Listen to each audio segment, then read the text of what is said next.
So for anybody who sees this, I'm going to do a 1-year review on owning the Paul Reed Smith Guitars Mark Tremonti MT15 signature amplifier head.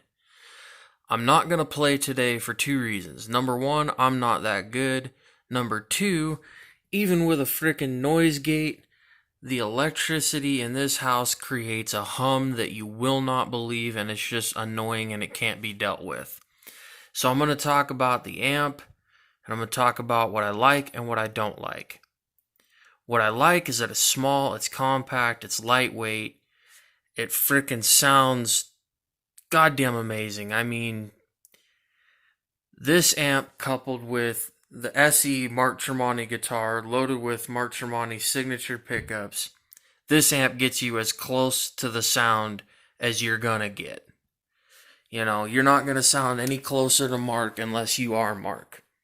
Now, I do have some complaints.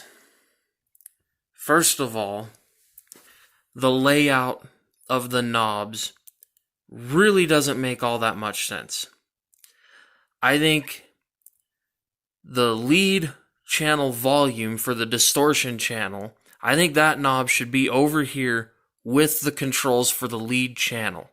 It's over here next to the clean channel, and without fail, every time that I've gone to adjust the volume on the lead channel, the whole time I've owned this amp, without fail, I always grab the clean volume and not the dirty volume.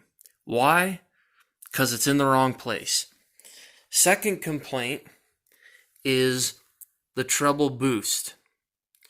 This boost is only available on the clean channel, and it's only available via this little push-pull knob. Why they didn't put it on the foot switch and why it's not a global boost is beyond me. Other than that, I think it's a great amp for the price. I think PRS and Mark Tremonti frickin' killed it with this thing. I know that a lot of people, when these things first came out, a lot of people had a lot of issues.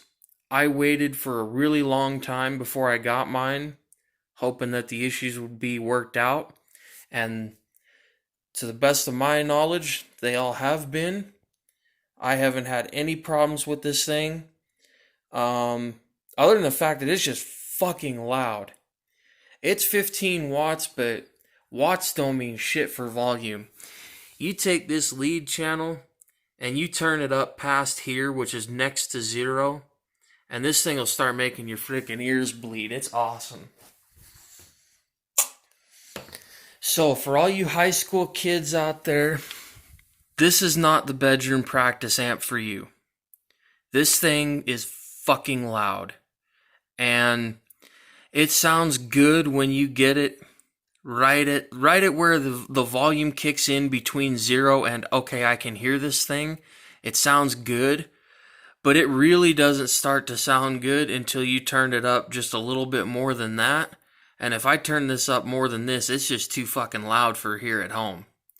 I'm not getting rid of it. I love it. I'm not complaining about that. I'm just saying this is a fucking loud amplifier. This thing has got the two 6L6s and 5 or 6 ECC 85S or 83S, I forget. Couple other little complaints. Everybody talks about this. I'm going to mention the carry handle could be a little bit bigger, because if you are carrying this thing over a distance, it's going to dig into your hand and be a little bit uncomfortable. And the feet on this thing could be a little bit better. Now, I do have it on a cab that used to be a head or a combo unit, so this thing isn't built flat, but you know, it could be, the head could have a little bit bigger feet on it, which would be much, much better.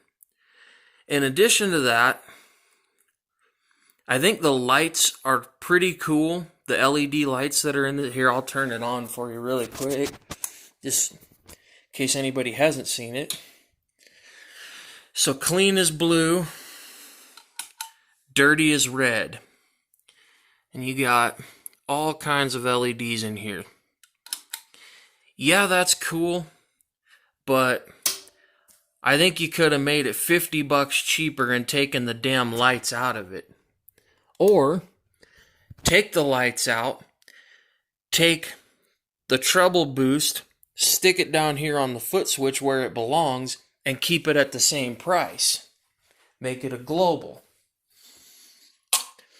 I also think, and I kind of understand why they didn't do it. So before I explain that, I'll say I think they should have put a good reverb on here.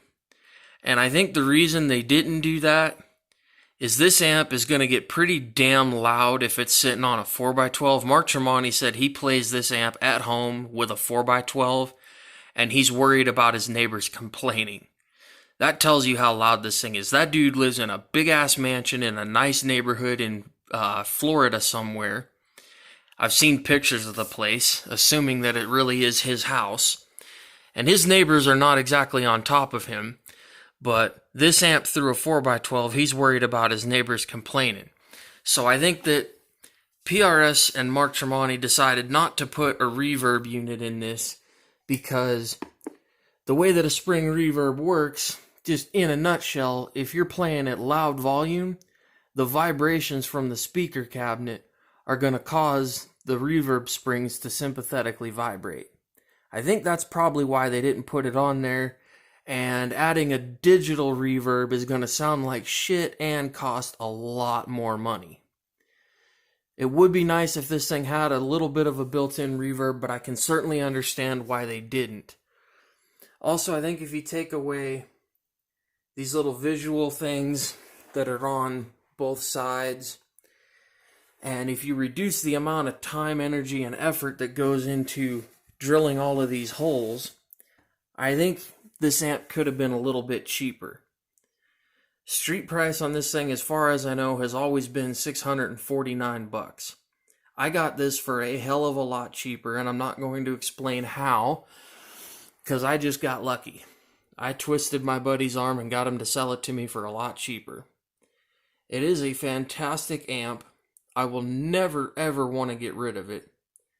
But I can definitely see where there's room for some tweaks and some improvements.